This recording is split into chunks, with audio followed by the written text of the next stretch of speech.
Hey guys, and welcome back to another reaction video. Today the PS5 Pro has been announced and we're going to check it out and see what are the specs and see how it is. So let's go and check it out. Before we do, click the subscribe button, it's very much appreciated. And if you guys don't, then it is rather bad you'll bite your leg. So click the subscribe button. Here we go.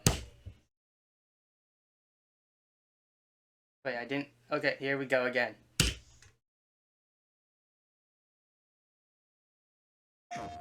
Hi, I'm Mark Cerny. I'm excited to be here to talk about the newest addition to our console lineup, PlayStation 5 Pro, and how it advances gaming technology. I think it's more but quicker first, than I want before. to take just a minute to look at what we put in the original PlayStation 5 and how it delivers an exceptional gaming experience. Alright. So it's just... When PS5 debuted in 2020, it brought a lot to the table. 8 Zen 2 CPU cores form the brains of PlayStation 5 and enable high-speed complex gameplay. Alright. With character counts reaching into the hundreds and frame rates that can be as high as 120 frames a second. Alright, like... PS5 has a powerful RDNA 2 GPU, which can render anything from intricate details to fantastic worlds with vast panoramas to explore. Ray tracing allows for dramatic visual improvements, including reflections off of water or glass. Yep. And the realism that comes from real-time global illumination. A custom SSD can load data at breathtaking speed, resulting in ultra-fast transitions between game worlds and data streaming rates so high that traversal speeds are essentially unlimited. Okay, there's the Spider-Man.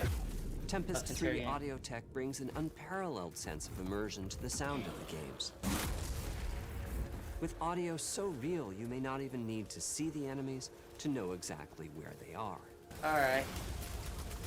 Finally, the DualSense controller has haptics that let you feel through your hands what your character is experiencing inside of the game. It's wonderful to see such variety and richness of game experiences. Creators have made amazing use of the hardware capabilities, but when I talk to them, I do hear about their desire for more graphics performance. The dreams of the developers are bigger than can be supported at 60 frames per second, and that leads to an aspect of modern gaming that we're all familiar with: graphics modes. It can be a difficult choice for players. Fidelity modes emphasize the visuals, typically through higher resolution rendering. These modes might also have enhanced detail or use more ray tracing. But the games only run at 30 frames per second. The visuals can be choppier and the controls less responsive. Performance modes emphasize frame rate and interactivity, typically choosing to run at 60 frames per second. Yeah, I like the usual. Mainly by reducing the graphical detail until those frame rates can be achieved. When asked to decide on a mode, players are choosing performance about 3/4 of the time. Removing that decision, or at least narrowing that divide, is one of the key targets for PlayStation 5 Pro. We want to give players the graphics that the game creators aspire to, at the high frame rates that players typically prefer. To do that, PS5 Pro substantially improves over PlayStation 5 in 3 ways. Here's what we call the Big 3. First, we made the GPU much larger and increased the speed of the memory it uses. That makes a lot of sense. The result is rendering that's up to 45% faster. Second, we made major upgrades to the ray tracing, taking a streamlined and accelerated approach that allows calculation of the rays at double or even triple the speeds of PlayStation 5. And finally, we added custom hardware for machine learning and an AI library called PlayStation Spectral Super Resolution, or PSSR for short. PSSR analyzes the game images pixel by pixel and can add an extraordinary amount of detail, which boosts the effective resolution of the games. That's good. Game creators are adding PS5 Pro support to new and existing titles, and with the Big 3 involved, the results can be pretty amazing, with graphics showing something like fidelity levels of detail, but at double the frame rate. Here's The Last of Us Part 2 running on PS5 Pro. Looks pretty nice. Huge amounts of detail and targets a super smooth 60 frames per second. Let's compare this to the Fidelity mode on PS5, which is only running at 30 frames per second and is therefore much choppier. You can see it. This goal of delivering almost fidelity-like graphics at performance frame rates has been achieved for a broad set of titles, including Venom. Marvel's Spider-Man 2 and Ratchet & Clank Rift Apart. We can see that PS5 Pro is close to doubling the power of PlayStation 5. Another way to compare the two consoles is to look at PS5 Pro versus Performance mode on PS5, both of which target 60 frames per second. What we see here is a difference in detail. PS5 Pro is much sharper and crisper than PS5. For this, my favorite is the parade scene from Ratchet & Clank. Distant details are much clearer. Yeah, you can see that. And here, we can see Marvel's Spider-Man 2 is noticeably higher resolution throughout the scene, including the trees and procedural cars. So overall, some remarkable improvement to the games. On PS5 Pro, we can see increased sharpness to the graphics or smoother and more responsive gameplay. This is the big three showing their value. As you've been seeing, machine learning via the PSSR library is being used quite broadly to add pixel detail and boost frame rate. But there are as many approaches as there are game engines. The increase in raw GPU power is being especially effective for Horizon Forbidden West. Apart from the detail boost, that extra graphics power is allowing for improvements to lighting and visual effects, as well as to the hair and the skin in cinematics. Open up, guys. Jor's orders. Good enough for me. Ray tracing is finding broad usage as well, particularly when the games are focused on higher frame rates. The faster hardware in PS5 Pro can make a real difference, allowing Gran Turismo 7 to add ray-traced reflections between the cars in gameplay, while continuing to support their targeted 60 frames per second.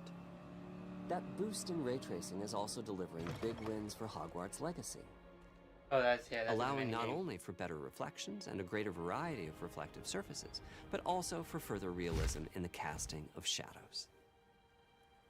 I hope you've enjoyed this run-through of the technology behind PlayStation 5 Pro. Simply put, it's the most powerful console we've ever built, and a worthy addition to the PS5 family. Let me wrap this up by giving you a quick look at a number of games running. I feel like they're rushing this a lot more faster than PlayStation 4 did. Oh, here's a look. Huh? Oh, so there's like a little split in the middle again. Like how they do with PS4. Step it sideways. Okay. So it's just basically the same with just this black line through the middle.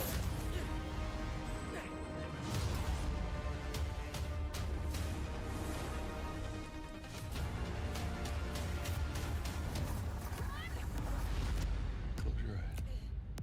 It'll be worth it. Okay.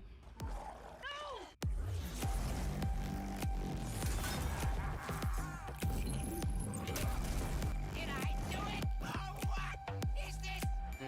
What's with all the neon?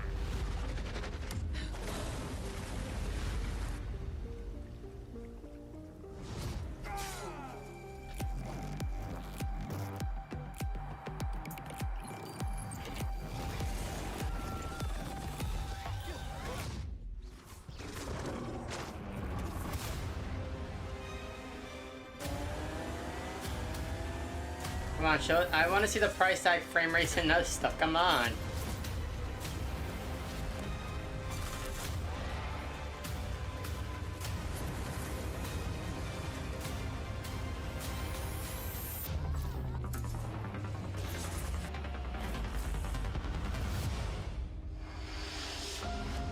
What?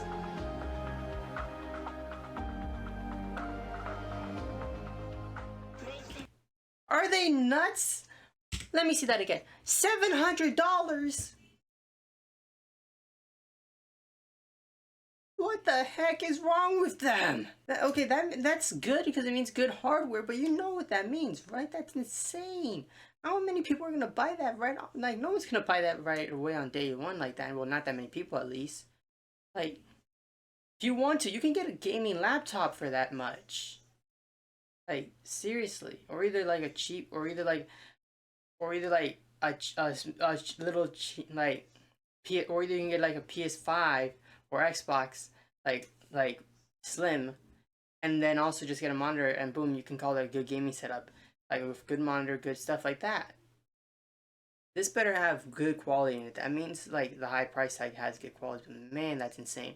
The RAM better be increased and everything included, like RAM, the CPU we already know is bigger, the SSD, the frame rates, which I think is 120 frames per second, which is honestly, if it stays consistent, that's an increase, but if not, then it's just the same. And it includes tax, but still, like, is it like, is that it? That's it. Well, like, I'm not the biggest PlayStation guy, like, I'm not really there, but that's an insane price tag. They better hope that that can, like, be defended, because this is like the price tag of PS3 when that first went out, so this better be like super powerful if they want to make a supercomputer just like they did with the PS3. Alright, bye, hope you guys enjoy, and subscribe. If you guys don't, then I recommend you by your like, so click subscribe. Bye.